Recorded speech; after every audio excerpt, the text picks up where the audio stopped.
Oh, yeah. Welcome in, everybody, to another exciting episode of The Sports Scene with the Wood Brothers. I am your host, as always, David Wood. Joining me here very, very shortly, I'm pretty sure of it, will be the redheaded strange one himself, Donnie Wood, as we will bring you the very best of 2025. We've got a big show set up for you. Donnie's got some good lists. It's going to be a good one, and we want y'all to all trail along on this one with us because it's going to be deliciously fun as we ringed out the old year, 2025, and we're heading streamlined into 2026. And, 2026 got to be better than 2025. Not a whole lot of great things happened with 2025, which we're going to get into. We'll touch the good, the bad, and, of course, the very ugly. No, we're not going to talk about Doug. No, I'm just teasing. Doug, I don't know if he's going to be able to make it tonight, but we will be having the redheaded strange one coming on very, very shortly in the program. Got a couple of programming notes. Just want to pass on to everybody before we get too involved in this. You do want to stick around, folks, because this is the 2025 year in review, and we've been doing this for a while now. You can comment, and your comments will show up on the screen there as it comes in real time. You will have your comments. They'll be up there. We'll be able to answer you instantly on any of your comments. Also, if you want to join the show, if you want us to invite you in, so to speak, all I need is your email. Just in the comments, put in your email and what you want to talk about, and we'll bring you in. We'll try to even do that tonight. So we're gonna try a lot of different things tonight, but without any further ado, I have to introduce him because he is the Pope of Pandemonium, the Master of Disaster. Oh, he is the redheaded strange one himself, Dangerous Donnie Wood, fresh out of incarceration. He's got his mic on mute, but he will be unmuting it here just in a second. There you go. It is the redheaded strange one. What's going on, Donnie Wood? Not much, David. I thought you said 7:15, and so oh my goodness, yeah. I think that was the original. I think that was the original post that I accidentally posted earlier. But yeah, I'm sorry about that for you, brother. How you doing? Doing great. How are you? Well, I'm doing just wonderful. Oh, and looky here. Surprise. Looky here. It's NASCAR Doug. Doug joining us tonight. What's up, NASCAR? How y'all doing? Oh, we're doing pretty good. Hey, this is the 2025 review show, folks. We've been doing this for a while, a couple of years. Donnie said, hey, we should do a review show at the beginning of every year. And we just decided that tonight would be a pretty good night to do it. And we wanted to bring you folks along. Happy New Year to everybody. Hope everybody had a safe and happy New Year. Donnie, I was telling everybody we got a new little trick here on the screen. Comments from our listening audience will be thrown up in real live time. So don't be shy, folks. If you got a comment or you have a suggestion or you got whatever it is, just be nice and don't make me delete you. And we'll have a good time with it. If you want to join the show, all you got to do is send us your email. We'll try to even get you on sometime. Maybe tonight, maybe some other night. We'll see. All right. I got to take care of some housekeeping real quick, though, Donnie. The Shops in Toller in beautiful Toller, Texas, they are closing their store. Now, they've been a great sponsor of ours for this year and just a wonderful group of people. I know the lady that owned the place is a member of the Booster Club, and she gives back a lot for Toller, Texas. So now, folks, it's your time to give back. Go visit her store. She's got 15 to 50% off everything in selection. There's a lot of good Toller Rattler gear there. There's a lot of great stuff for you shoppers. Go check them out. 10 to 6 Monday through Friday, I believe it. I think they're closed on Monday. I'm not real sure. Saturdays 9 to 3. You do want to check them out. Check out the Shops of Toller. They're on Facebook, and they also have a website, so you can Google them, look them up on the internet, and go spend some money. That's what I'm talking about. Hey, and since it's 50% off, go buy me something. Yeah, Donnie, I from what I understood, you got a bunch of coal this year again? Pretty much, yeah, man. It was tough. Tough. Doug, did you have a happy New Year and a prosperous Christmas?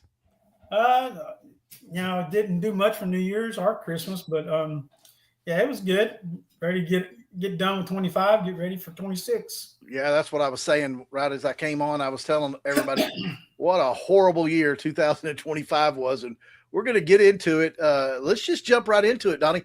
As we always like to, let's start off with our Toller Rattlers. We are the voice of the Toller Rattlers, and let's get into it. Toller had a young team this season, and fewer results in the win column, but they learned a lot about Friday night football. The Rattlers had a 4-7 record on the season with a 2-3 district mark, earning Toller a 4th place district finish, making the playoffs for the 7th year in a row. And keeping the playoff tradition alive was something Coach Mauser was proud of, along with the 5 seniors who stuck out the season. We have 22 of 27 guys, Donnie, coming back, about 9 starters on both sides of the football, according to Coach Mauser. The Rattlers had 1,684 passing yards for 15 passing touchdowns, 1,656 rushing yards for 18 rushing touchdowns, 1,683 receiving yards for 16 receiving touchdowns. I'm telling you, man, Toller Rattlers got a little bit of talent coming back next year. We're real proud of what they did do. We knew it was going to be a tough year with all the young guys and going, being in the 3A. Yeah, I mean, losing that many seniors from the year before, you knew it was going to be a little bit of a drop off. I honestly, keeping it real, I thought we would have done better. I think there was times where they looked like a team that could really beat anybody on their schedule, and then but they just couldn't put it all together. So and that comes with a young team, and I know. Yeah. Coaches do not want to hear that, the young teams thing, but that's a lot of it what it was. And but being able to have all that experience this year, all those young players, those juniors, sophomores, and freshmen that played a lot, that's just going to make them better for next year. So definitely this is one of the most exciting seasons coming up to be looking forward to, because I think Toller, with all those returners and all that depth, I think they could surprise some people. Yeah, and Donnie's gonna chime in here in just a little bit and tell us what we've got to look forward to, because I know the new numbers have been set. We're going to be back in 3A D2 again for next year, but our district may look a lot different. Donnie's going to talk about that here in a minute. But Doug, your takes on the 2025 year for the Toller Rattlers? Yeah, I'll just say the same thing that Donnie said. Basically, we knew it was going to be interesting. I too also had a little bit higher expectations after that sophomore season from especially our quarterback. How impressive he was his first year. Now losing that many seniors, his protection, there's a lot of learning going on. One thing, starting a season off against a 3A D1 team that almost got to the state final in 3A D1, it kind of, I'm a real strong believer in momentum and confidence, and playing a team like that really was a outstanding hard team to face for a younger group of guys. I think might have set a tone for the season and early on for the Rattlers. But I did like the way they came out in their playoff game and showed a lot of heart and everything against a strong Comanche team. But it's going to be interesting to see what happens next year. I'm interested in seeing who all's in our district. I'm hoping that the D1, 2A D1 state champions are in our district, because I watched that game and it was D1, 2A D1 was down this year, because that didn't look like a strong team to me. Yeah, we talked about it. I want to say congratulations to Hamilton Bulldogs. They did have a fabulous season this year, and to go on and see them win, and just to remember the good old days. We'll put them twice a year, almost every year, the last couple of years. Is it going to be that next year? We'll see. Run down something real quick, and then Donnie's going to touch on that new district real quick. First team offense, Britton Rice, our quarterback, and first team offense, Kelvin Murray, our running back. Both those two guys are going to be back next year. That's a great start. Also back our first team offense and defensive players, Caden Abrego and Noah Boulanger. They will both be back next year. First team defense, Taylon Pendleton will be back next year. Anson Lamanek was first team defense, and second team on offense. He was a senior. He has departed us. Defensive newcomer of the year, Nolan Cobble, linebacker extraordinaire, and set some total records this year. He will be back. Second team offense, J.D. Rickenbaugh, Miles Cooper. Both of those offensive linemen will be back. Ryder Rose graduated. He was second team offense. Second team defense, Matthew Carden is gone, senior. But Kalen Mitchell and Bentley Collins, both second team defense. And Donnie, they would have probably been first team defense, but their playing time just increased as the season went along. And at the beginning of the season, they weren't playing. I mean, they were playing, but they weren't playing as much as they were, or as great as they were towards the tail end of the season. So I look for big things out of those two. Honorable mention was Eli Stewart and Casey Fitcher, some offensive linemen. Ethan Tidwell, defensive end. Braxton Wellman, defensive line. And Brayson Bernard, also a defensive back. I think Toller's set up really well to have a great defense and a very, very good, potent offense gelled together. And I think we're going to shake some things up next year in the new district. And Donnie, run down, you say old Dave Campbell's, Donnie's Bible, basically came up with a prognostication, and I've seen the same thing at other places on what our district might look like this next year. But we won't know until next month. Right, and it's all just everybody likes the mock stuff, right? Mock drafts, Mock it, Donnie. So Dave Campbell's did do a mock realignment, and the teams that would be in Toller's district, according to them, is obviously Toller, Rio Vista, which would be moving up from 2A Division I, Hamilton, which would be moving up to a Division I, the state champions, Dublin, which was in our district, and then Clifton which was also in our district, which is, they were a solid team, and they got their backup quarterback that ended up playing most of the half of the season. He was a freshman. He'll be back. So that's going to be a tough team. Yeah, it'll be a tough team. They actually won district, I believe, out of our district this year. I believe it was Clifton and then Brady and Early, Brady and then Early and then us in the positional. Really, really cool that we're not going to have to drive down to Brady. That I'm not going to have to drive down to Brady, Texas anymore. Boy, that was a drive. Yeah, I like. I hope it's this. I hope it's these teams. So it'll be a 5-team district. So you're going to have 5 non-district games, which will be interesting to see who coach puts on the schedule, because that's a lot of games. That's 5 games you got to find, and they tend to the better teams in the lower division usually plays up. Like we played. Who is it? Easter, Tatum, Teague. Those teams. So hopefully he'll be nice to the guys and throw them a bone. Maybe 1 or 2 bones in that non-district. But I like this. I mean, and like you said, David, the driving is so much better. I mean, Rio Vista is not too far, and I guess Hamilton would be the farthest drive, right? Hamilton. Yeah, and that's not bad.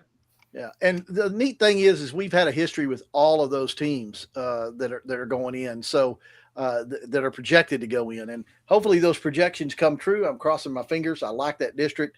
I think it'll be some good competition, and I think it'll be some familiar competition our boys will do well with, and everything. All right, let's quickly. I'm going to graze over some stuff on the Lady Rattlers and Rattler basketball programs because we're in it right now, and in key highlights for the 25-26 season, early mid-season.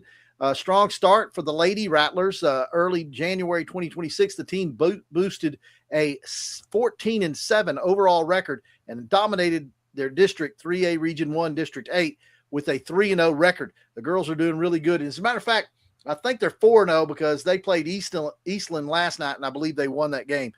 Tournament champions, they secured victories in the EULA tournament, defeating Clyde 54-42 and Hico 49-41 to reach the semifinals. They got the third place trophy there. Impressive wins. The significant win over Millsap 62-28 boosted their record and showcased their strong play. Consistent performance. Coach Halfman noted the team's tenacious, scrappy play, emphasizing hustle and strong team effort, which propelled them to a high ranking in Texas basketball. The team is described as tenacious, with players consistently giving maximum effort, according to Coach Halfman. Key players like J.C. Price, Macy Jones, and Atlee Cobb, and others noted for handling pressure and battling hard. The outlook, with the dominant start, strong district performance, and tournament success, the Toller Lady Rattlers were well positioned for a deep playoff run in the 25-26 season, continuing their program winning tradition. And Donnie, I got to tell you, I will do a lot of things. I'm a brave guy. You know, I've risked my life many times, but I ain't playing no girls basketball. These girls are tough, man. You remember back in the day when we called basketball together and how tough those girls were? They're way tougher than the guys. Yeah, them girls get after it in that basketball. So it's fun to watch girls high school basketball for sure. Absolutely. Now the boys, they've got strong wins. They secured victories over Clyde 54-42, Hico 49-41, and late December showcasing offensive prowess. Mixed results. Despite the wins, they also experienced close losses, such as a 36-34 defeat to Bells, keeping their overall record around 500, 8-9 at year end. The coach and the team outlook. Building on success, head coach Andy Atkins aimed to build the previous season's by-district appearance, noting many young players on the squad. Atkins highlighted the team's eagerness and ability to learn new concepts, with summer camps aiding their development. The summary: the 25-26 season saw the Toller Rattlers as a competitive force in Texas high school basketball, building significant experience and showcasing flashes of high-level play, even as they navigated typical mid-season ups and downs, preparing for a strong finish as the season progresses in 2026. And guys, I got to tell you, these boys don't give up. I've seen them take as a matter of fact, you can go back and look at our feed. They were way down in a game and were struggling a little bit, and then they just came out and just dominated. I mean, they just took the game completely over. And when you can do that, that means you have a strong character in yourself to where you're never going to give up. And I saw the same thing with the girls against Godley. They trailed in that game all the way up until the fourth quarter and came back and won it convincingly. And so I think the girls, I think they're going to contend. They'll go 3 or 4 rounds deep, possibly, and contend. I think the boys, it just depends on the draw. And Donnie, you know, Doug, you both know this. When you get into the playoffs, it's the luck of the draw and where you're at, where you're seated, and how healthy you are at that time. Yeah, just getting into the, like you said, getting into the playoffs. You may, this, I don't know how strong the district is in basketball, but the 4 seed may be, or the 3 seed may be, and you're going up a 2 seed that would have been out of the playoffs in your district. So you never know. Get past round 1 and go to round 2. So, you want to get into the what they call a show, all the time in all the sports. Yeah, absolutely. Friday night hoops every Friday night, starting this next Friday night. As a matter of fact, we'll be at home. Peaster taking on Peaster, district opponent, and will be a good one. We'll have the girls first, followed by the boys. I do split the broadcast up, so when I end the girls' broadcast, don't think I'm not going to get the guys. I'll key it right back up, and we'll go to the guys and everything. So Friday night, hoops right here on the sports scene. Tune in, and you'll enjoy what you see. Real quickly, let's go over a couple of pros, Donnie, and get right to it. I want to start with the Dallas Mavericks, Donnie. The Dallas, because I love your list. Real briefly, tell everybody what our lists are tonight. Well, I have top 3 quarterbacks this season in the NFL. So it was this season, not overall. That's your top 3 quarterbacks, right? Yeah, for this season. Yeah. So okay. Since this regular season is complete, you can look back and see who was the best. And then the other one was the looking back at the Cowboys season. We want to see give us the 3. We got to be positive and negative, right? So there's a lot of negative. So the 3 biggest disappointments players wise on the Cowboys, and then the 3 positive sides of the players. Those 3. Yeah, I like it, Donnie. I like it. So your top 3 positive players, top 3 disappointments, and of course the top 3 quarterbacks. Your top 3 quarterbacks for this year's total NFL. I love it. So let's talk about these Dallas Mavericks. Terminless season. The Doncic trade, that was 2025. It was the big story. Doncic went to the Lakers, and Anthony Davis came back in February. The move shocked fans and reshaped the team. The team didn't respond very well after it, and this year it's been a little different. There have been very injuries have meant a lot to this team, including a growing injury to Davis, a torn ACL for Kyrie Irving, leading to inconsistent play. Roster instability. Dallas used a high number of starting lineups, 47 due to injuries, making continued continuity impossible. The final record, the Mavericks finished 39-43, missing the playoffs and finishing 10th in the West. Currently, they are 14-23, 11th place in the Western Division. However, they've been seeing a little bit of an uptick. The shift turned when Cooper Flagg arrived. The Mavericks secured the number 1 pick in 2025 in the NBA draft and selected Cooper Flagg, adding a potential superstar. Key re-signings, they retained core players like Irving, Daniel Gafford, and P.J. Washington, adding toughness and continuity. The focus shifted to building around Davis and Flagg with hopes that Irving would return healthy mid-season. GM Nico Harrison was fired November 2025, with new leadership taking over. Donnie threw a big party. My gosh, there were so many people arrested down there in Arlington. Donnie's big shindig. He was saying, they fired Nico. You spent a lot of money on that party, Donnie. Yeah, man. I led the charge on that one. Well, despite early season struggles in late 2025, the team's potential and a healthy Davis and Irving alongside Flagg positioned them as a real threat in a loaded Western Conference. I have to say that because I had to say something positive, right? Right. How do you think they'll finish this 25-26 season, Donnie? Well, I mean, I don't know how we're doing this. Like, I know we're talking about year in review of 2025, and obviously that was the biggest thing that happened for us as far as the local. I think in sports was the Luka Doncic trade on February 1st, and which the whole everybody thought it was a joke and whatnot. So that hands down is the biggest, on my point, my view, is the biggest sporting event that happened here locally. But this season, I'm always wanting my team to win and whatnot, and I like to see them maybe keep AD and don't trade and see what they could do when Irving gets back. But then part of me, because I know AD is going to get hurt again and miss multiple games, and so part of me wants them to go ahead and trade him and maybe get something in return, because if you don't trade him, you feel like you might have to re-sign him, and I don't know if I'll re-sign him because you're going to be locked down for a few more years. So, but I'm just really focusing on Flag this year. I really think he's going to be a superstar. I think he's going to, like I said when Luka came in as a rookie, I was telling everybody Luka is going to be a top 10 player, possibly of all time if he plays long enough.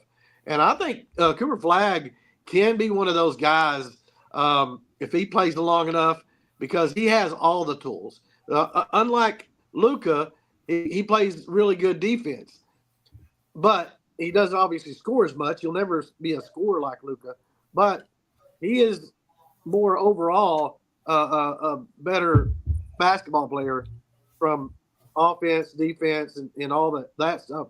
And he's a baby. And he's just turned 19. Just a baby. So yeah. I'm looking forward to it. Whether they trade or don't trade, I'm fine with. We'll see how the season goes. Doug, your Dallas Maverick comments? Well, I'm with Donnie because it's all about Flag this season. I've watched a few games. He's turned me on to where I want to watch him to see what he can do. And it's the Cooper Flag show for most games that you see. And he's got a chance to be, my top 5 of basketball has one white guy in it.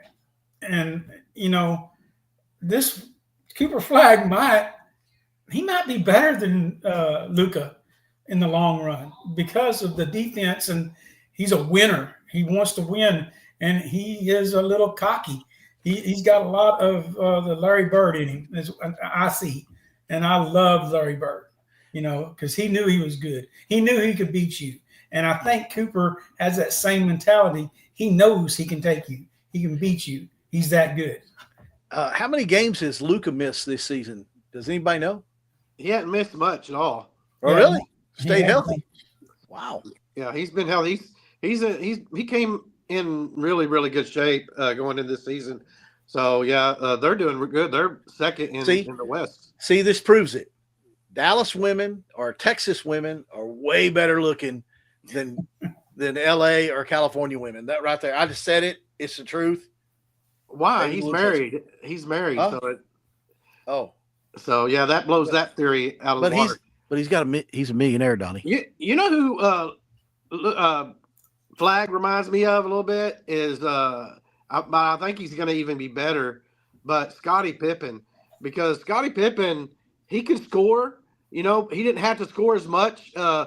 If MJ wasn't on the team, Pippen would have scored a lot more.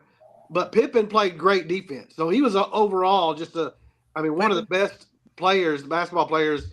And I think Flag is a lot like Pippen, and the athletic ability is similar and all that. So he can handle the ball way better than Pippen ever could, though. Yeah, that's true. He can do that, and he can create way more than Pippen ever could. That's why I say I think he's got a lot of Larry Bird, because Larry Bird, nobody can stop him. He created his own shot. That's one thing Luka had trouble with, creating his own shot. He looked for mismatches or moving the ball around to get himself open or others open, which is great for Luka, but he can shoot lights out. But he couldn't really create on his own, I don't think. I don't know. When you average 35 points a game, I think you're creating stuff too. I mean, he's just deadly, and he takes a whole lot of shots too. Yeah, he does. Yeah, that's one thing about Flag. His percentage is going to be a lot better than Luka's. He don't shoot the ball as much, but he makes he'll make 8 shots out of 14, and on a regular basis. Right. And I just think with him being so young, I think he's also a little hesitant to, take that leadership role for the team. And I really am looking forward to, in the next few years, him doing that. And when he does that, I think his play will even elevate even more, which is scary good. Let's see how he goes, man. I think Dallas is set with that guy, and don't trade him unless you want to get fired, Mr. General Manager. No, you don't trade him. Just don't trade him. Don't trade him. All right, let's get to it. The team I played for back in 2023. Look, Donnie. Look. I got the ring. I got the ring. Yeah. Remember when I won that ring? When I hit that home run in the World Series? You remember that? I don't wear mine. I just display it. Doug went to go get his. All right. Well, let's talk about. We all we all got rings, and y'all weren't even on the team. Let's talk about them, man. My Texas Rangers, 2025 elite pitching. The rotation was among baseball's best, featuring career years from co-aces DeGrom and Eovaldi, with DeGrom winning the AL Comeback Player of the Year. Star power, Corey Seager and Wyatt Langford delivered strong performances, with Langford winning Player of the Year. Strong defense. The team featured one of MLB's best defenses. Young pitcher Jack Leiter made significant strides, offering a bright outlook. Offensive inconsistency. A potent offense from previous years struggled at times, especially when star players were injured, which was a lot of the time, falling near the bottom third of key categories. Pitching injuries, including to young arms like Mark Church, derailed some promising seasons. Bullpen struggles. Young flamethrowers struggled to consistently contribute, impacting bullpen success. The 2025 season was a roller coaster of highs and lows, elite pitching, star production, and frustrating lows. The offensive slumps, missing the playoff opportunity. Despite strong individual performances, a lack of overall consistency prevented them from repeating past glories, leaving optimism for the future with a talented core intact. And what I really like is they're spending some money and they are being real creative. I think this year, Donnie, they are. They're being real creative. They're being smart with what they're doing with their money. I like that. They're not spending. They're money, not overspending. They're spending money. They're just not overspending money. You can overspend on some of these clowns. We've done it before. Okay, we'll see how our offense goes. There's really no changes on the offense besides Nemo. Well, that was pretty big because he's way better than what we had out there with Mr. Adolis. Well, average-wise, yes, but defensively, he's not. He's a good outfielder, but defensively, Garcia was, he was a Gold Glove type outfielder, and he didn't hit as much power, and we don't have much power in that lineup. I think it's an upgrade just because he'll hit for better average, which we needed in that batting order. And there's not that much of a fall off on home runs, not based on last year's numbers. Yeah, we'll see. But you still didn't do really anything else. You got a catcher that hits basically the same average as the catcher you didn't re-sign, maybe with a little bit more pop. But what else did you do with that lineup? You haven't really done anything with the bullpen really significant yet. And the rotation, you lost Mahle, and you're going to fill him with Jacob Latz or Rocker. Honestly, I don't see where they've gotten better.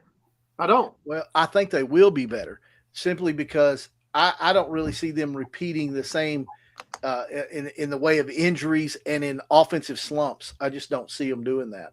I like the new manager. I like his outlook on the team and how he's going to do things. Maybe a little bit of a jolt in the arm for those guys, even though I love the outgoing manager, which, by the way, did you notice that Mahle went to San Francisco? Yeah. What do you think, Doug? What do you think about the Rangers' move so far this season? Well, I haven't been able to keep up with it, to tell you the truth. I've been so busy with my new job and everything, I haven't really had time to look at it. But last time we talked, we were wanting to shore up a first baseman and see what we could do about taking Semion's spot. Who's going to be there. So and a catcher.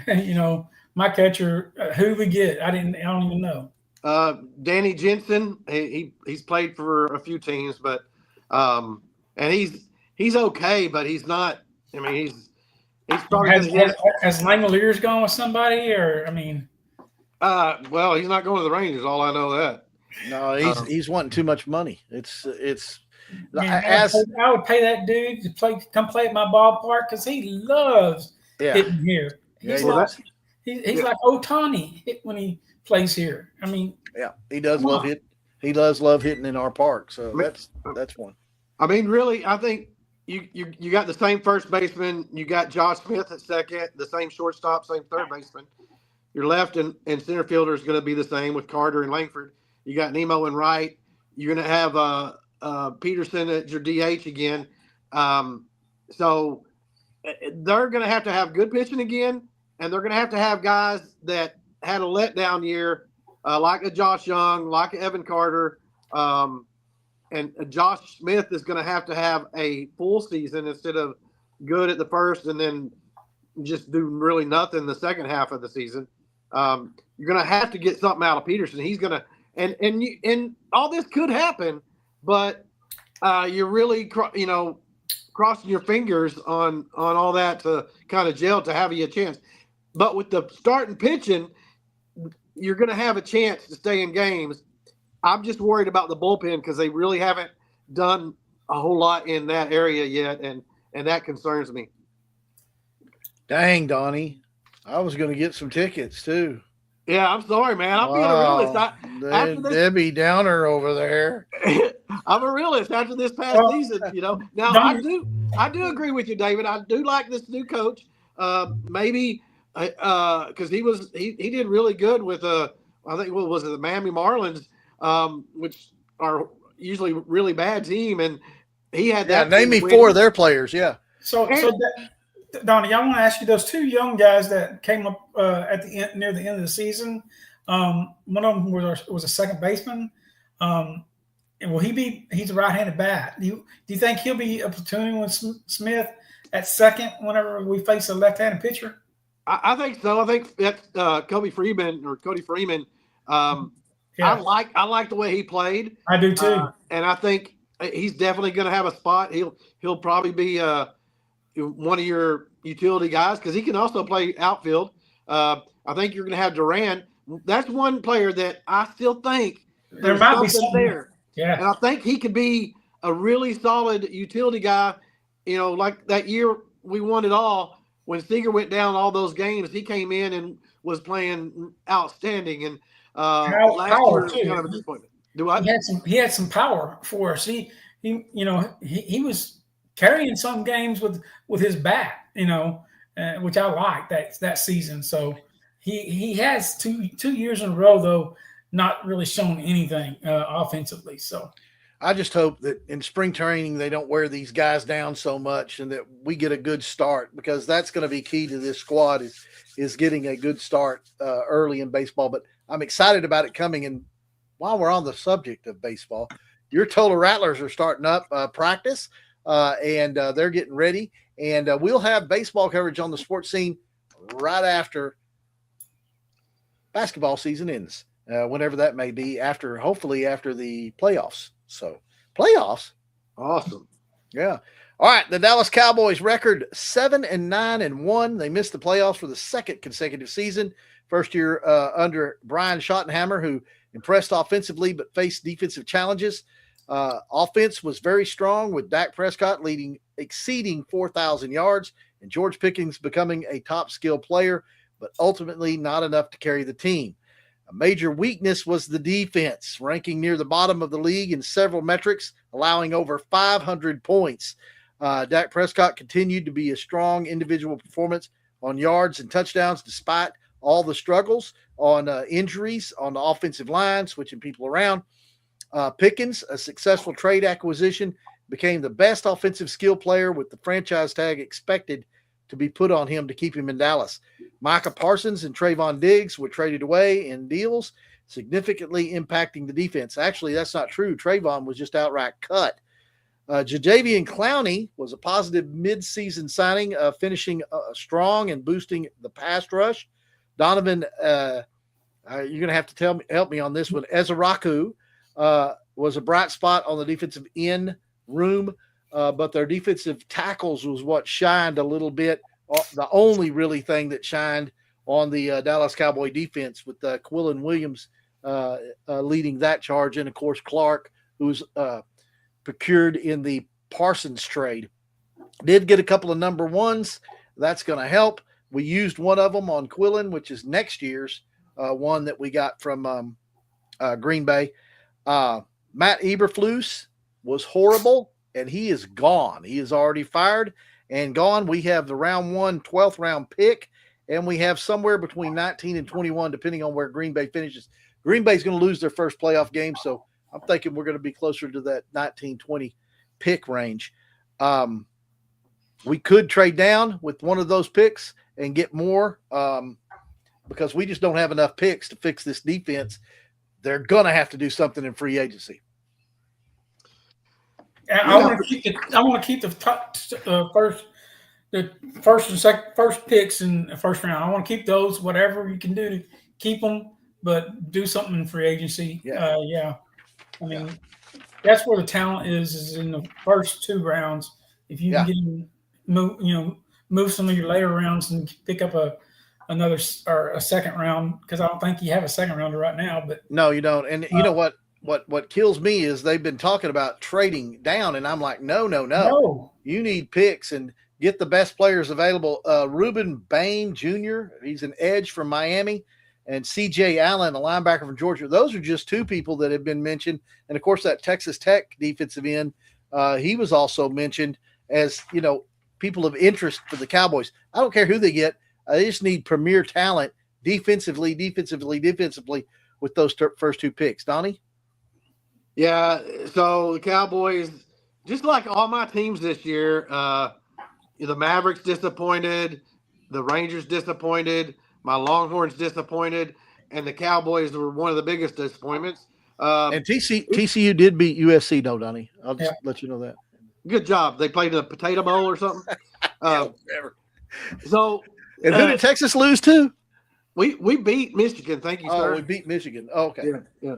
So the Cowboys, I went into this season, me and Doug both had them not doing real well, and I didn't expect. I expected what I got pretty much, and that's the way I'm going into every season now. The last couple of seasons, I've been going in like, hey, until they prove it that they can do something, I'm not going to expect anything, because they disappoint me every year, and I get so sad. So if I don't expect a whole lot, I won't get that sad, right? So, but again, Jerry Jones, he just went off today? I think it was today or yesterday, and he's talking about, oh, we're going to do something now. We got some room in the cap, and we're going to be big in the free agent market and stuff. He said it. I don't believe him, though. Until he does something. You don't mean he's all in? Yeah, he's been all in. I'm all in. I'm all in with these pennies right here. I'm going to put these pennies in the middle of I'm all black. Give me black. I hope he actually does what he says this time and does make a big splash in the free agent market, because they need more than just what the draft is going to be able to do for them. And you're right, David.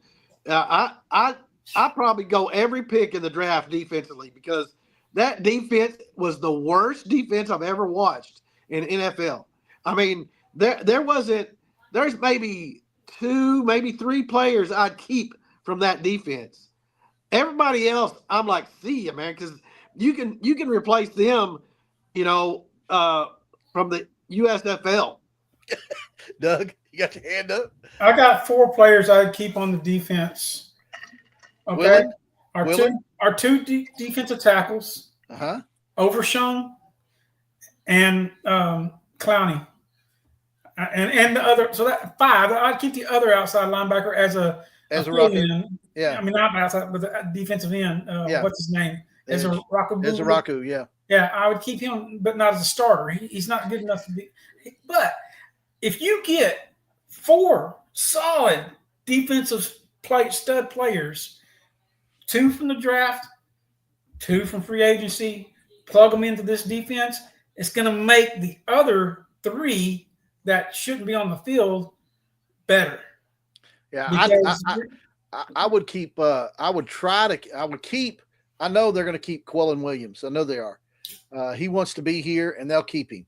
I would definitely keep Clowney. I liked what I saw, especially towards the tail end of the season. I just hope he don't lay down on you. I really don't. I think he likes playing here. As a Raku, I would keep. Doug, you are correct. I don't know. There's a couple of other guys that I would keep around, but not as key contributors. You're going to need some key contributors, like Donnie said, especially at linebacker and defensive back, which brings us to our first list, Donnie. Let's get right in it, man. Do you want to do the bottom 3, or you want to do the top 3 Do you want to do the disappointments or the good? We'll start with the positive, just because we've been all negative with the Cowboys. When you're talking the Cowboys, it's all negative. So we'll go positive. The 3 highlighted players that really stood out this year. Yes. And of course, all our lists are sponsored tonight by our key sponsor, and that would be Clayton Homes of Burleson, where you can get a great deal on a new home. It's the 70th anniversary for Clayton Homes, oldest manufactured home dealer the largest manufactured home dealer in the nation. Clayton Burleson is the best place to buy, and I am the best person to buy your new home from. You can come see me. If you say you heard about it on the Sports Scene, I'm going to give you a big, nice Sports Scene discount on the price of that home. Y'all come see us right there in the lovely burg of Burleson. All right, Donnie, top 3 Cowboys of 2025. We'll start off with number 3. You want to start at the bottom of the screen and go around? Sure. All right, Dougie. Okay, so my number 3 was a guy that I really had no expectations of and really didn't know too much about him. But I'm going to go with the wide receiver, Ryan Flournoy. I really liked what I saw with him as a third. He solidified the number 3 receiver on this team. I really liked him, and he came through. I don't know how many touchdowns he ended up with, but it seemed like Dak started trusting him a lot more as the season progressed. If he's going to stay, he's going to be a strong number 3 as long as he's not going to be a number 2 or 1, but he's a solid number 3 receiver. Yeah, he is. I liked him definitely. The more he got to play, the more he stood out, and I like that. I like that. Okay, my number 3. Are you ready? And I went back and forth on this, but I got to put him in there. Javonte Williams, J-Dub, is my number 3. Everybody was laughing at me and calling me stupid for saying that he was going to be a standout running back. Not only was he a standout running back, was he one of the best running backs in the NFL this season, and definitely one of the most consistent. Javonte Williams, sign that man. Sign him. Donnie, you're number 3. My number 3 is a tie. I got. Oh Lord, how did I know it was a tie? I've got the man you just mentioned, Jay Will, because he could be even higher, but he had an outstanding season, and the other guy that tied with him is the rookie guard Tyler Booker. He come in as a rookie on the offensive line, start all the games. I thought he played really solid. Offensive guard, and I think he's got a bright future in the NFL. So as a rookie offensive lineman, I thought he did outstanding. And Donnie, that brings a point. You can say something positive about Dallas management, because he was our number 1 draft pick for this year. So that means they can draft when they want to. So hopefully they don't draft another offensive lineman. They go defense with those 2 number 1 picks. All right, we are at number 2, and I will start off this time with number 2. Number 2, I'm going to go with the guy that everybody said he's a head case. You're going to regret signing him. He's a horrible person. I don't care, man. I want touchdowns. I want big yards. I want good receptions. Mr. George Pickens, man. GP. And what an outstanding season that guy had, and I want more of it. Sign that man. Yeah, and my number 2 is your number 2, David Pickens. Outstanding year, and the problem is he's going to be wanting a lot of money, so I'm worried. Sign that man. Sign that man. I think that should be a priority, and because basically sign him. When you got 2 number 1 wide receivers, you can do a lot on offense, and if you just have a half-butt defense, you can make the playoffs and do some good stuff. But obviously, we didn't. Yep. So my number 2 is everybody's number 2, George Pickens. I mean, very good. He came in, didn't cause any distractions, and played outstanding. Yeah, and he did. Was a big contributor to the offense, and one of the main reasons why they were. I mean, like Donnie said, with a average defense, you would have been a Super Bowl contender. Yep, sure would have. Now it is time for number 1. And we open up with the redheaded strange one himself, Donnie Wood. Donnie, go ahead. Well, I like what that punter did, man. I tell you what. Just kidding. So obviously, I think he got a lot of time this year. No, he didn't. No, he didn't actually. No, he really didn't. I don't even remember. And you know what? I should have tied. I should have had a 3-way tie for the third. Aubrey should have got my been in there. But no, Dak Prescott is my number 1. And I think that's going to be everybody's number 1. He had one of his best seasons this year. The Cowboys wasted a outstanding year for Dak, and that's also a sign for the Cowboys to look and say, "Hey, we need to get Pickens signed back up," because with Pickens and CD, Dak is he's gonna be one of the best quarterbacks in the league. So Dak Prescott, he came in. He was in better shape. I think he really prepared himself for this season really well. He's definitely my number 1. Dougie? Yeah. Well, I had to put a tie with a note here because I kind of expected Dak to have this kind of a year because of the talent at the wide receiver and tight end position that he had. So he did have an outstanding year. The offense was outstanding. But really what I really, really, really liked about this team offensively is how Javonte Williams came in, did not get hurt. He was a stud in the backfield and just made that offense that more dangerous.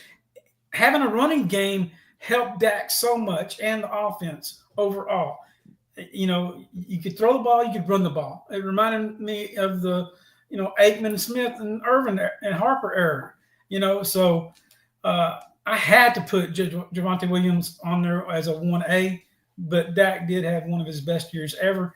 Although, I mean, how could you not with that offense? I mean, with the weapons. Yeah. Well, I went Dak Prescott, Donnie, because Dak Prescott blew me away this year. He did a lot of different things. One thing that I expected, the passing yards with like Doug said, talented receivers everywhere. And Flournoy came up and did some good things too.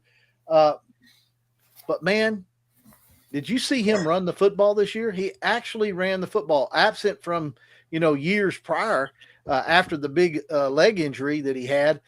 He was very, very tentative. He didn't look as tentative as he did the 2 prior years. And I like that. I liked his command of the team. He has cemented himself as the leader of these Dallas Cowboys and everything. Dak Prescott really, really impressed this year, and he's my number 1 for sure. I did have a couple of honorable mentions. One of them was Booker. I think somebody said Booker. The other one was Flournoy. I did have Flournoy on there, and I also had as an honorable mention the kicker, Aubrey. He's just solid. I mean, he's just solid. Missed a couple this year, but he's solid. Yeah, I think he's the best kicker in the league, pretty much. Cam Little. Cam Little can kick that football.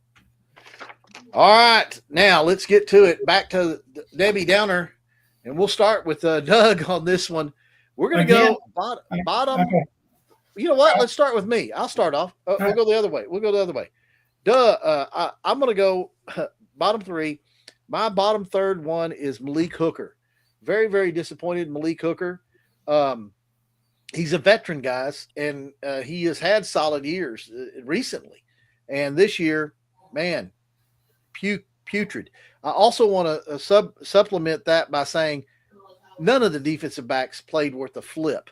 The only one who even showed any hope was Bland at times, but then he would really screw up. Remember the time he tripped over the goal line? I mean, come on. They look like the Keystone Cops back there, them defensive backs. My number 3 is Malik Hooker. As a leader in the defensive backfield, somebody that's supposed to lead, he did horrible. Donovan Wilson looked okay at times and horrible at times as well, but there you go. You know what's funny about this list here is we could all have different names and all be right because there's like, you know, tons of players that sucked. I'll go ahead and go number 2. My third one is, and I can't believe you just said he looked good at times because I never saw it. Donovan Wilson. That guy is horrible. And why is he on our team? I don't know. He's a special teams player, man. Hey, let him play on the special teams. God, he is horrible. I mean, he can't even tag. Oh, my God. The basic stuff. He can't break down and make a tackle. That guy, oh, my God. I just go ahead, Doug. I can't do it. I can't. Okay. I'm going to answer that, Donnie, because he's my number 3. He was so bad. I watched him a couple of the games where he was going to try to come in to help stop the run, and he would take go to the wrong freaking hole where the running back he thought where it's going, and oh no, he's over there going to go in for the. I'm like, his IQ. I don't know how he got into the league. I really don't. He don't have the football IQ. He made a couple. I think his rookie season, he made a couple of plays. He did really well on special teams, and then for some reason they started playing him on defense.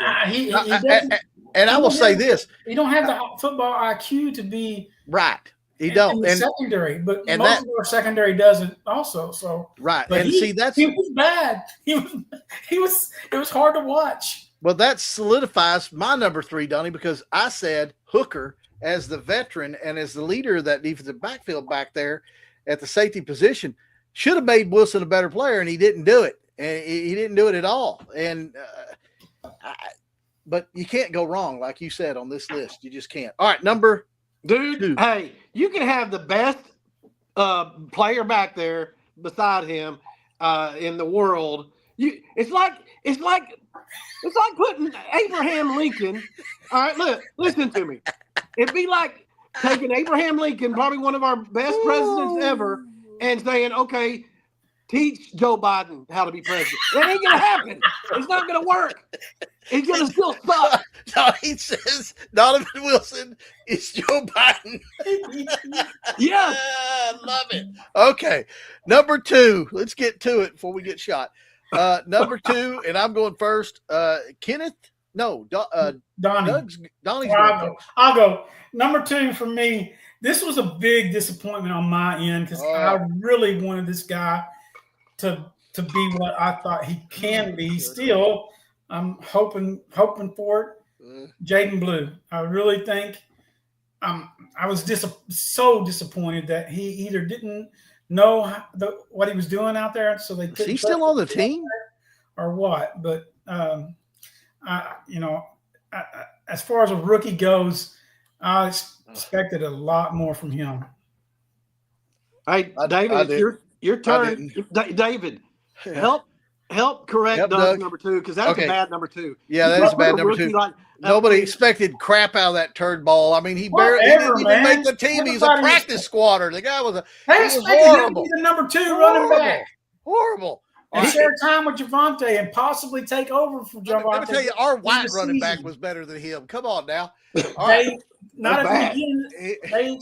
In spring training, and they expected when he got drafted, they expected him to eventually take over the running duties for the Cowboys. It was a wasted pick. All right, here we go. Number 2. I'm going with Kenneth Murray Jr., the linebacker. Kenneth Murray Jr. putrid. That guy, he went to the Donovan Wilson School of Tackling, man. He was horrible. If Donovan Wilson is Joe Biden, Kenneth Murray Jr. is Kamala, man. I'm just telling you right now. Oh, the chlamydia. I mean, Kamala Harris. Yeah, that's what I meant. Oh my God. Yeah. Yeah. Wow. David, you hit Jamal Williams. You hit him out of the park, saying he was going to be outstanding, yada yada yada. But I remember you were saying, I said that he could do it, and I was wrong. You were wrong because sucked. My number 2 was number 2, Kenneth Murray. He was number 2 all over the field. He was horrible, man. Horrible.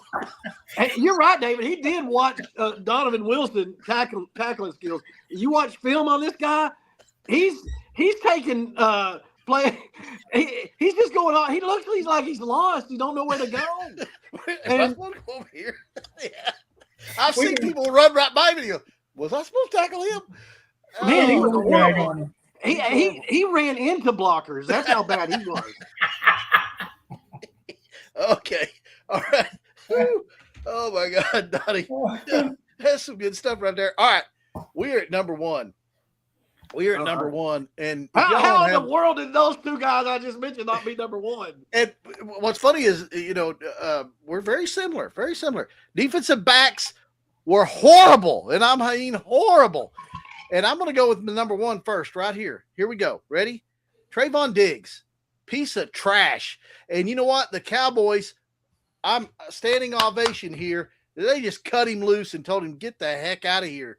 What a head case. What a piece of trash Trayvon Diggs is. And you know where he went? Green Bay. So he could be with his other underwhelming buddy, Mr. Micah Parsons, who will get you maybe 4 games a season. Toodles to both of you. Bye. But, man, he really sucked. I seen people run right by him. Receivers that were picked in the 7th round of the draft left him in the dirt. The guy was horrible. Horrible. Yeah, he's my number 1. What a disappointment. Guy that had been a Pro Bowler and all that and everything, and he laid a big, fat dookie on your front lawn. Yeah, my number 1 is Trayvon Diggs. I mean, I think obviously he missed most of the season, right? He missed at the beginning of the season because whatever, he was still hurt, yada yada. And then he tried to play. When he played, he was really bad. Then he mysteriously got a concussion that had him out for 5 or 6 weeks. So he was a distraction to the team. When he did play, he was bad. I don't think he was trying. That just shows you what kind of character he had.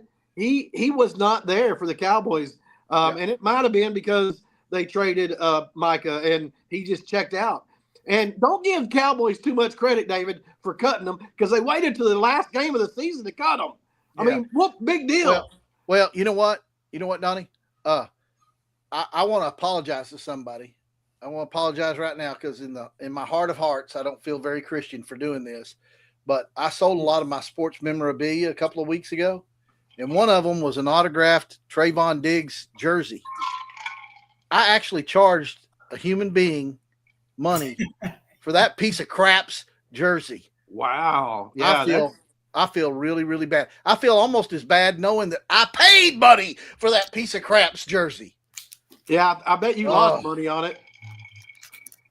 Huh? Okay, so my number 1, I'm going to go, is definitely Trayvon Diggs. He showed his true colors this year. I think what he's done previous years, even when he made the Pro Bowl, was all smoke and mirrors.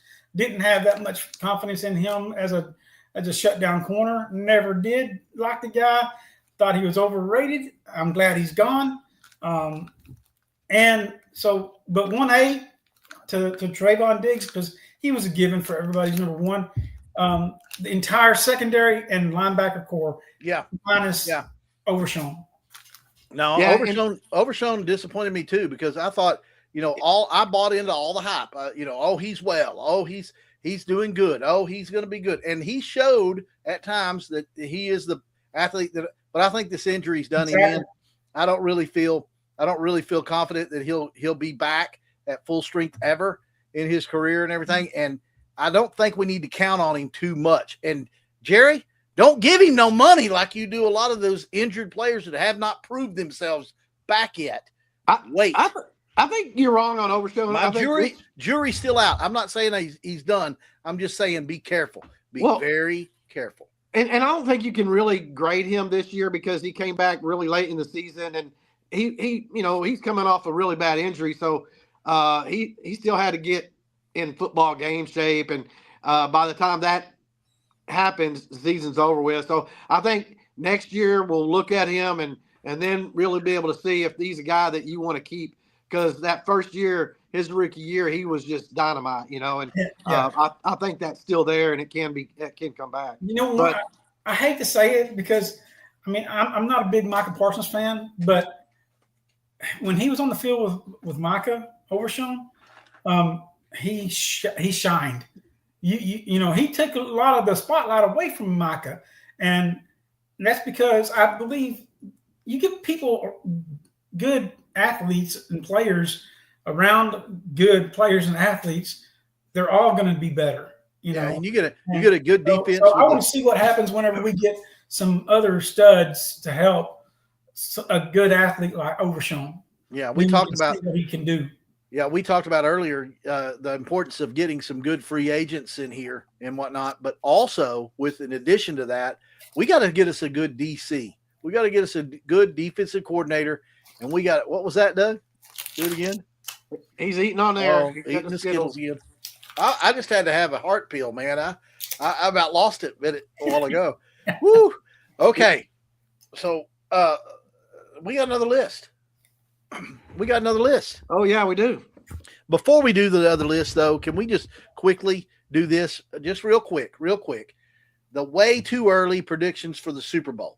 Now we're going to come back on in a week or two, and we're going to do another sports scene, and we'll have our playoff predictions all the way to the end as we get through this first wild card weekend. I think the next show we'll do that. But right now, who are you thinking for the Super Bowl? Doug, give me your two teams. Well, I'm thinking my heart says Buffalo. I want them to go, and I want them to win it because I really like Josh Allen. All right. And then NFC? NFC, I don't know. I sure hope it's not Seattle. Can't stand them. Never have stand them. I wish nothing but bad. And I don't like LA, but I do like Stafford, so I'll go with the Rams, hoping they make it and get beat. Okay. Donnie? Yeah, I think this year of all years, I think it's really hard to pick because I think it's wide open. I really do. I think, it's been Kansas City, and they're always the AFC team, and you usually have one NFC team that's a little bit ahead of, like Philadelphia for a couple of years. But I think really anybody could win it. Well, I don't say. Carolina obviously won't. Pittsburgh won't. But I do like Buffalo just because, even though they're a 6 seed, I like them just because Josh Allen, even though the team he has around him is not very good, he's doing it all himself.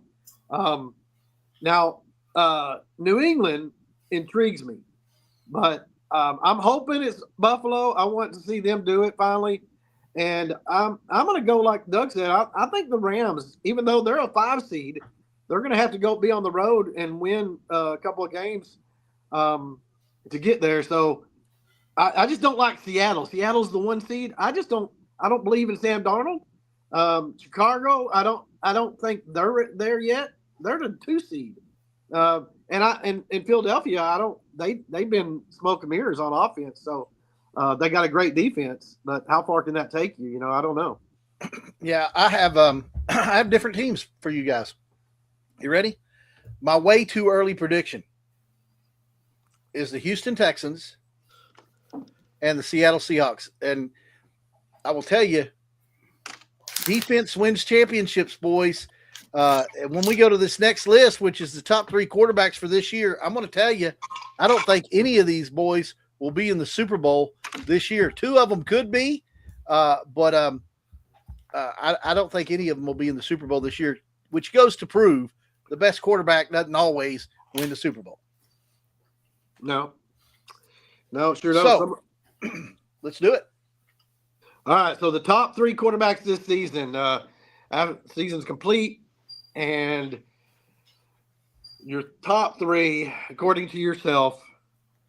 My number 3, I'll start it.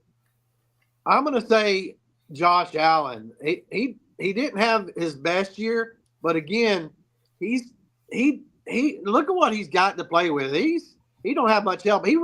Josh Allen reminds me of Tony Romo and the teams that Tony Romo had. And Tony Romo actually had a little bit – he had some better receivers at times than Josh Allen does. And but Josh Allen is just a beast, man. I just love watching him play. And I think if you have him, you always got a chance. Yeah. Doug, you're number 3. I don't want to say my number 3 because y'all are going to make fun of me, but this dude is a dude, and I'm shocked at what he has done and how well he played, especially the last 9 games of the season or so. I've got to go with Trevor Lawrence as my number 3. Look at where he's got Jacksonville. I mean, they were on the verge of being the number 1 seed, but and they're going to give Buffalo a tough time, and because they have a defense, and Trevor Lawrence is playing outstanding right now. So, Trevor Lawrence is number 3. Yeah, not a bad pick. Trevor Lawrence is really, really, really matured, and at the beginning of the season, if you watched the Jacksonville game, you wouldn't believe it. The way he's playing right now, he has really elevated his season in time, and he's really hitting on all strides. And if you said who's the best quarterback right now, he would in the playoffs. He's definitely going to be in the conversation because he's done some really good things. So no, I ain't going to laugh at you. That's a solid pick. I have a tie, boys. I have a tie because Donnie always gives me the ties. I have a tie. I'm going with a couple of older quarterbacks. Believe it or not, they're considered older quarterbacks. But I'm going to go with Matthew Stafford from the Los Angeles Rams and Dak Prescott from the Dallas Cowboys. If you look at stats and then you look at what they meant for their team and their unit that they played with and everything, hard to argue that those two didn't put up some impressive numbers and do some impressive things, and they're leaders. I really, really like leadership. And these two, they get the leadership award for sure. And I'd go with those two at number 3. Good picks, guys. I like the Trevor Lawrence deal just because I think this was the year that he had to do something because his career has been like so, and kind of a letdown, honestly, being the number 1 pick and everything a few years back. And but he really has stepped it up. And you're right. They're playing, them and Houston Texans are probably one of the hotter teams going into the playoffs. So, yeah. And David, I like yours as well. I like your one of your ties so much, I put him at my number 2. I got Matthew Stafford as my number 2. I think it's unbelievable at his age, the season he had, and he has his team, is definitely a Super Bowl threat to win it all. So my number 2, Matthew Stafford, had a great season again. Yeah, he did. He had a really great season. My number 2 is going to be Drake May. Drake May from the New England Patriots. And you look at him, you talk about not having anybody to play with and putting up the numbers and his percentages. And go look, Google it or look it up on the internet. Drake May has the highest QBR, one of the highest QBRs in all of football. I think Brock Purdy has a higher QBR, but Brock Purdy's only played a third of the season. Drake May's played every down of every game. Drake May is my number 2. What an outstanding season. You wouldn't be even talking about the New England Patriots in the playoffs. You wouldn't be even talking about that if you hadn't looked at the consistent play of Drake May. I kind of liken him to Trevor Lawrence, other than Lawrence started off slow and he's finished red hot. May has stayed consistently good all throughout the season, and I love that QBR, and that right there will win some games. Okay, I got a tie at number 2 because I have to have this guy at number 1. But so my number 2 is the old man Stafford, and the guy I really want to win the Super Bowl, Josh Allen, both those quarterbacks, Donnie said, where would Buffalo be without Josh Allen? They wouldn't have made the playoffs. They wouldn't have not made the playoffs at all. They would have been the Cowboys. I mean, seriously, their defense is almost as bad as the Cowboys' defense is right now. So Josh Allen is a difference maker, and I've got to have him as tied for number 2 with Stafford. Stafford's just doing Stafford things.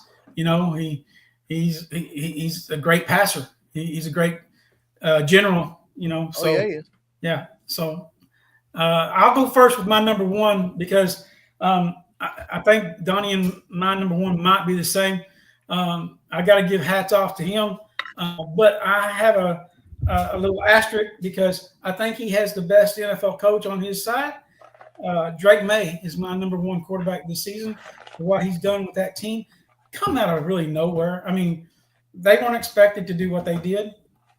He definitely wasn't expected to play as well as he did, especially like David said. Who's his star offensive wide receiver? Can you name one? Can anybody name a New England Patriots wide receiver? Well, Stephon Diggs. Yeah. I mean, and then his tight ends. He throws a lot to Dawson. And but I mean, Drake May is a leader, a winner, and he played lights out. But that coach, Mike Vrabel, has that team cooking on all cylinders. And we could have got him. They're going to be tough to get out of the, to not win the Super Bowl, I think. Mm-hmm. Donnie?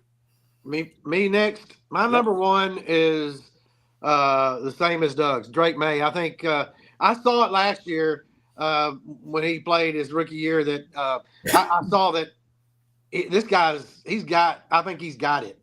And when he got into the games last year, you saw this guy he's a player, and he has an outstanding season. He'll probably win MVP unless they lose I don't know when they vote on the MVP. If they vote after the first round, as long as they don't lose that first round game, I think he wins the MVP. I think it's between Stafford and Drake May on the MVP. But now the only thing is, if you look at guys, I mean, Drake May's my number 1, and I'm not going to take anything away from him. New England's it's a really fun story, but their schedule. Yeah, they had a weak schedule, dude. It was a little light, yeah. They beat one team that had an above 500 record. All the other wins were teams that were at 500 or lower. So, yep. I mean, that's just, I'm hoping that don't mean nothing. I know you can only play who you play. And so just that's something right there. But New England, I'm kind of rooting for them and Buffalo. I would like to see one of those do it. Or Houston would be cool. Houston would be cool, yeah. Davis number 1. I like the city, but I like that quarterback from Houston, though. Yeah.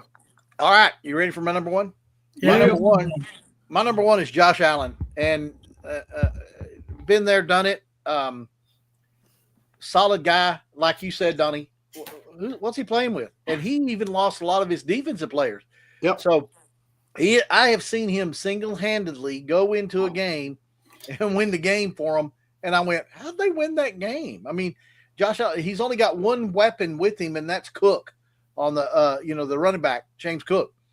What a solid guy. And he also does it with his feet. He's a big guy, and he'll run the ball, and he runs it with authority like a fullback, and everything. I just love Josh Allen. I like his head. He thinks really, really clearly and very, very smart. Just a solid football player. I've got him at my number 1. I can't argue with you. Drake May's had a great season. I had him at 2. And boy, isn't it funny? I'm gonna tell you something right now. Mark this down. The Houston Texans will be in the AFC Championship game. Yeah, they will be, because they're going to win their first round against Pittsburgh. And they're playing in Pittsburgh. Yeah. But then they play the number 1 seed Denver. I think they upseat Denver. Yeah, I do too. I do too. And you're right, Doug. I love their quarterback. I love their coach. I mean, they're great defense, dudes, man. I'd love to have them on my team. That defense is awesome. Houston defense. I can't stand the city, but I do love the quarterback. He's a great Christian dude, and I wish nothing but success for him. There are a lot of other quarterbacks that are players in the NFL that are good people too. But I mean, to be out front, and he puts all the glory, to Yep. and I got Seattle and Houston in the Super Bowl. None of the quarterbacks we have mentioned out of the three of us were on that list. Stroud wasn't on there and Donald wasn't on there. So that goes to prove defense. That in my estimation, defense is what especially this time of year, that's what you're looking at. They can definitely take it. I think the Houston quarterback would have a better chance. I don't think Darnold can do it. I just don't believe that he's a quarterback that can take you to the Super Bowl. What a great set of receivers he has. That offensive line is big and they command respect. That's the one offense in the NFC that I look at and go, they're going to be tough simply because they can run the ball. Charbonnet and Walker are solid running backs. The receiving core is decent, very decent with the Seattle Seahawks. And that offensive line is phenomenal. They've got a great offensive line in Seattle. What other team can compete with that that's in the NFC? I'm sorry, but I don't have a lot of faith in them. I'm not a big Seattle fan. I'm just saying right now they look like the team to be. Now, they could make mistakes because Darnold could throw 8 interceptions in a game. I've seen him do it. Yeah, that's why after last year they had such a good season, Darnold, and they got into the playoffs. What was it with Minnesota, I think? Mm-hmm. And then they just pooped the bed. So, one quarterback that I got to give this guy props. He'll never be listed as one of the great quarterbacks and stuff, but he's probably the most underrated quarterback that gets the job done, that does really good, puts up good numbers, but you don't hear about him. But Brock Purdy is the most underrated quarterback in the NFL. I don't know. Donnie, you had such a good show going there. Prove me wrong. Brock Purdy is so underrated. Okay. Look at everything that boy has. He's got great receivers. He's got a great running. He's got the best running back in the NFL this year. No, he doesn't. In my mind, he is. I love McCaffrey. A couple of years ago, yes, but his receivers aren't that great. Kittle's not great. He's getting old in tooth, man. Okay. All right. I'm just saying. I'm not a big. Think he's underrated? No, but he hadn't done this year. I think Mac Jones has won just as many games as Purdy has this year as the quarterback. I'm telling you guys, he's underrated.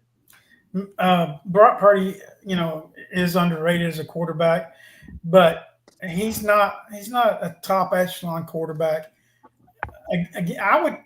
I hate to say this, but I might take Sam Darnold over Brock Purdy as a bus driver. He's a bus driver. Yeah, kind of. He is a bus driver.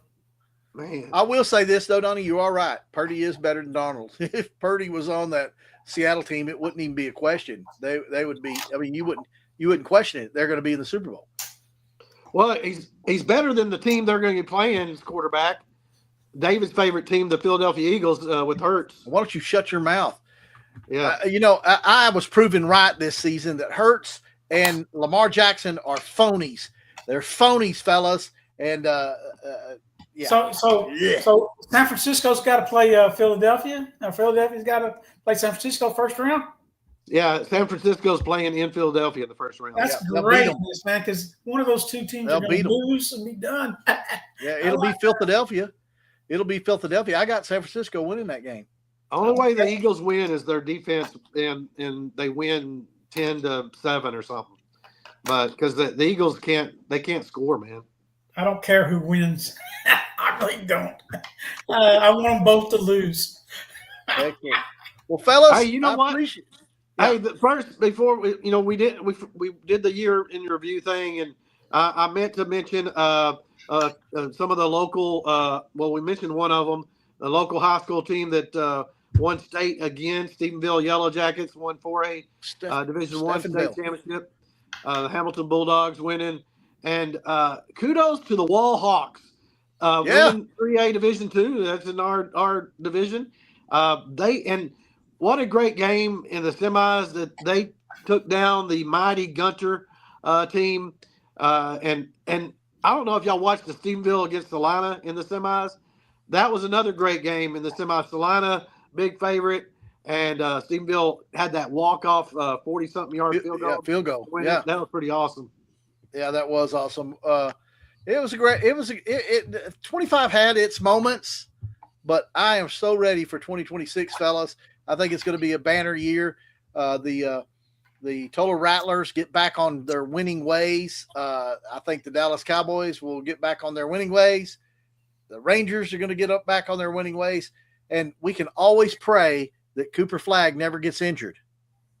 Boy, I was sweating it last night. I was watching the game last night. And Cooper Flagg went down and grabbed his knee. And he had to leave. He went to the locker room for a little bit. And I was like, oh, my God, I'm not going to watch any more Mavs this year. Now, I know you don't. He came back and played. No, I know you don't watch hockey, but you need to go to YouTube and pull up the injury that they had in the game the other night with the guy falling on the ice. Donnie, you need to look at that. Doug, you know what I'm talking about? No. Oh, my God. You need to do it. Go to YouTube, Stars injury, guy falls face first on the ice, and go look it up. You'll never play hockey if you go look at it. Was he? Oh. Huh? Was he a player or a fan? He was a player. Hey, the Stars are doing really good, right? From what I hear. Yeah, they're not doing very good. They're on a major losing streak. Yeah. Oh. And our goalie cannot keep. He's like, oh, puck, there it is. He just lets it go right by him. They were doing good. Roger is doing I horrible. hadn't watched it in a while. Yeah. All right, guys. Well, I appreciate it. Thank you all for coming on. Hey, let's get together. Let's get together real soon over at my house for game night. How about that? Until next time, folks, God bless you, and we'll see you down the road. Go Rattlers.